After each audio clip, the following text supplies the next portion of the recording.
നേർത്ത മഞ്ഞിന്റെ കുളിര് പറ്റി സഹ്യന്റെ മടിത്തട്ടിലൂടെ ചേർന്നിറങ്ങുന്ന ഇളം കാറ്റിന് ഇന്ന് മലനാടിന്റെ സുഗന്ധമില്ല. പകരം മനം മടിപ്പിക്കുന്ന മാരക കീടനാശിനികളുടെ രൂക്ഷ ഗന്ധമാണ്. പ്രകൃതിയുടെ ഓമൽക്കിനാവുകൾ താരാട്ടുപോലെ നെഞ്ചിലേറ്റുവാങ്ങി പറന്നുല്ലസിക്കുന്ന പൂത്തുമ്പികളും 1000 നിറക്കൂട്ടുകൾ ചിറകുകളിൽ ആവാഹിച്ച് സഹ്യന്റെ പുഞ്ചിരി പോലെ ഉല്ലസിച്ചിരുന്ന പൂമ്പാറ്റകളും എവിടെയോ പോയി മറഞ്ഞിരിക്കുന്നു. കുഞ്ഞോളങ്ങളോട് കിന്നാരം ചൊല്ലി പരിലസിച്ചിരുന്ന ചെറുമീനുകളും അസ്തമിച്ചിരിക്കുന്നു. ഇനി സഹ്യന് സ്വന്തമായുള്ളത് ജീവിച്ചിരിക്കുന്ന അസ്ഥിപഞ്ജരങ്ങൾ പോലെ മാരകരോഗങ്ങൾ കാർന്നു നിന്ന് മെലിഞ്ഞുണങ്ങിയ ശരീരവുമായി മെല്ലെ നടന്നു നീങ്ങുന്ന കുറെ മനുഷ്യജന്മങ്ങൾ മാത്രം. ഇടുക്കിയിൽ ഏലം തേയിലത്തോട്ടങ്ങളിലെ അനിയന്ത്രിതമായ കീടനാശിനി പ്രയോഗം മൂലം കാൻസർ അടക്കമുള്ള മാരകരോഗങ്ങൾ വ്യാപകമായിരിക്കുന്നു. ഇന്ത്യയുടെ ഏലമുൽപാദനത്തിന്റെ സിംഹഭാഗവും പ്രദാനം ചെയ്യുന്നത് ഉടുമ്പൻചോല, ദേവികുളം, പീരുമേട് താലൂക്കുകളിലെ ഏലത്തോട്ടങ്ങളാണ്. ജില്ലയിൽ 32,800-ലധികം ഹെക്ടർ ഭൂമിയിൽ ഏലം കൃഷി ചെയ്യുന്നു. 80കളുടെ ആരംഭത്തിലാണ് ഏലത്തോട്ടങ്ങളിൽ കീടനിയന്ത്രണത്തിനായി ഓർഗാനിക് ക്ലോറിൻ വിഭാഗത്തിൽപ്പെടുന്ന കീടനാശിനികൾ ഉപയോഗിച്ചു തുടങ്ങിയത്. 90കളിൽ കർഷകർ കൂടുതൽ ഉൽപാദന മാർഗങ്ങൾ അന്വേഷിച്ചു തുടങ്ങി. 1995-ൽ അത്യുൽപാദന ശേഷിയുള്ള ഞെള്ളാനി ഇനം പ്രചാരത്തിലെത്തി. നാടൻ ഇനങ്ങളെക്കാൾ 10 ഇരട്ടിയോളം ഉൽപാദനക്ഷമതയുള്ള ഞെള്ളാനി ഇനമാണ് ഇന്ന് ജില്ലയിലെ 90% തോട്ടങ്ങളിലും കൃഷി ചെയ്യുന്നത്. നാടൻ ഇനങ്ങൾക്ക് 28% മാത്രം കീടബാധ സാധ്യത ഉള്ളപ്പോൾ ഞെള്ളാനി ഇനത്തിന് 80% കീടബാധ സാധ്യത.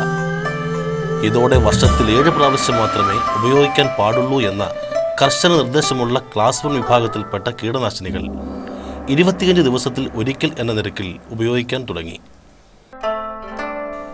ജില്ലയിലെ ഭൂരിഭാഗം കർഷകർക്കും തോട്ടങ്ങളിൽ മരുന്ന് തളിക്കേണ്ടതിൻ്റെ അളവിനെക്കുറിച്ചോ അവ പരിസ്ഥിതിക്കും ജീവജാലങ്ങൾക്കും വരുത്തിയേക്കാവുന്ന ദോഷങ്ങളെക്കുറിച്ചോ യാതൊരു ധാരണയുമില്ല.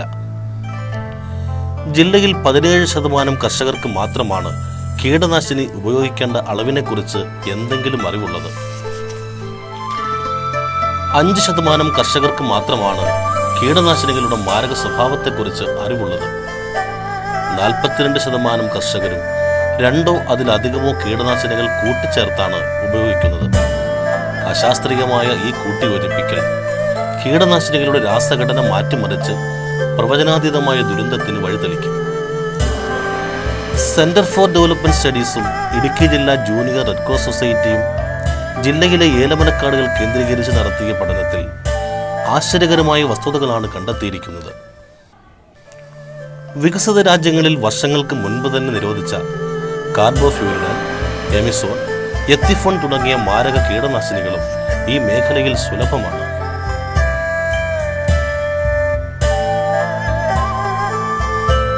കാസർഗോഡ് ജില്ലയിൽ ഒരു തലമുറയുടെ തന്നെ മോഹസ്വപ്നങ്ങൾക്ക് മേൽ കരിനിഴൽ വീഴ്ത്തിയ കേരളത്തിലെ നിരോധിത കീടനാശിനിയായ എൻഡോസൾഫാനും ഇടുക്കിയിൽ സുലഭമാണ്. കീടനാശിനിയിൽ അടങ്ങിയിരിക്കുന്ന ഹൈഡ്രോസാമിൻ എന്ന ഘടകം കാൻസർ അടക്കമുള്ള മാരക രോഗങ്ങൾക്ക് കാരണമാകുന്നു. മരുന്ന് തളിക്കുന്ന സമയത്ത് ധരിക്കേണ്ട ഗൗൺ, മാസ്ക്, ഗ്ലൗസ് എന്നിവയൊന്നും ഇവിടുത്തെ തൊഴിലാളികൾ ഉപയോഗിക്കാറില്ല. നഗ്നമായ കൈകൾ ഉപയോഗിച്ച് കീടനാശിനി കലക്കുന്നവർ നിരവധിയാണ്. കീടനാശിനി പ്രയോഗത്തിന് ശേഷം ശരീര ശുചീകരണം നടത്താതെ ഭക്ഷണം കഴിക്കുമ്പോൾ വിഷാംശം ഉള്ളിൽ ചെല്ലുന്നതിന് കാരണമാകുന്നു. മരുന്ന് തളിക്കുന്ന സമയത്ത് പുകവലിക്കുന്നതും ഒരു വൻ വിപത്തിന് കാരണമാകുന്നു. ഒരു ദിവസം 4 മണിക്കൂർ മാത്രമേ മരുന്ന് തളിക്കുന്ന ജോലിയിൽ ഏർപ്പെടാവൂ എന്ന നിർദ്ദേശവും ആരും പാലിക്കുന്നില്ല. തുടർച്ചയായ ദിവസങ്ങളിൽ കീടനാശിനി പ്രയോഗം നടത്തി പല തൊഴിലാളികളും രോഗം വിളിച്ചു വരുത്തുകയാണ്. കീടനാശിനി പ്രയോഗത്തിനിടെ തോട്ടമേഖലയിലെ ജലസ്രോതസ്സുകളിലും വിഷം കലരുന്നുണ്ട്. തോട്ടമേഖലയിലെ ഭൂരിഭാഗം തൊഴിലാളികളും ഇത്തരത്തിലുള്ള ജലസ്രോതസ്സുകളെയാണ് കുടിവെള്ളത്തിനായി ആശ്രയിക്കുന്നത്. അടിമാലിയിലെ കരുണ ഭവൻ പെയിൻ ആൻഡ് പാലിയേറ്റീവ് സെന്ററിലും മുരിക്കാശ്ശേരിയിലെ ശാന്തിതീരം സെന്ററിലും ഏറെക്കുറെ മരണം ഉറപ്പാക്കി അവസാന ആശ്വാസം തേടിയെത്തുന്ന രോഗികൾ നിരവധിയാണ്. തോട്ടം മേഖലയിലെ തൊഴിലാളികളിൽ നല്ലൊരു പങ്ക് വരുന്ന തമിഴ് വംശജർ ചികിത്സയ്ക്കായി തമിഴ്നാടിനെയാണ് ആശ്രയിക്കുന്നത്. ഇത് ജില്ലയിലെ മാരക രോഗങ്ങളുടെ അതിഭീമമായ അവസ്ഥയെ മറച്ചുപിടിക്കാൻ സഹായിക്കുന്നു. വൻകിട തോട്ടങ്ങളിലെ തൊഴിൽക്ഷാമം ചൂഷണം ചെയ്ത് തമിഴ്നാട്ടിലെ കമ്പം, തേനി, ചിന്നമന്നൂർ, തേവാരം, കോമ്പൈ തുടങ്ങിയ മേഖലയിലെ നിർധന കുടുംബത്തിലെ സ്ത്രീകളും കുട്ടികളും അടങ്ങുന്ന തൊഴിലാളികളെ ചൂഷണം ചെയ്യുന്ന ഒരു ലോബിയും ഏലമലക്കാടുകൾ കേന്ദ്രീകരിച്ച് പ്രവർത്തിക്കുന്നുണ്ട്.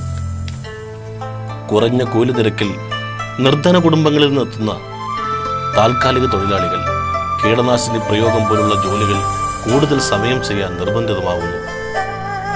തൊഴിലാളികൾക്ക് വേണ്ട യാതൊരു പരിരക്ഷയോ സംരക്ഷണമോ ഇവർക്ക് ലഭിക്കുന്നില്ല. 12നും 15നും ഇടയിൽ പ്രായമുള്ള നിരവധി കുട്ടികളാണ് ഏലമലക്കാടുകളിൽ കീടനാശിനി പ്രയോഗം പോലെയുള്ള ജോലികളിൽ ഏർപ്പെട്ട് ജീവിതം ഹോമിക്കുന്നത്. മാരക രോഗമായ ക്യാൻസറിന് കാരണമാവുന്ന കീടനാശിനികളിലെ രാസവസ്തുക്കൾ ശരീരത്തിൽ പ്രവർത്തിക്കാൻ തുടങ്ങുന്നത് 6 മുതൽ 12 വർഷത്തിനിടയ്ക്കാണ് എന്നത് ഇടുക്കിയുടെ ഭീകരമായ ഭാവിയിലേക്ക് വിരൽ ചൂണ്ടുന്നു. കീടനാശിനികളുടെ ഇത്തരത്തിലുള്ള ഉപയോഗം ഇനിയും ഈ വിധം തുടർന്നാൽ ജനിതക വൈകല്യമുള്ള ഒരു വൻ ദുരന്തമാണ് ഭാവി തലമുറയ്ക്ക് സമ്മാനമായി നൽകുവാൻ നമ്മുടെ പക്കൽ ഉണ്ടാവും.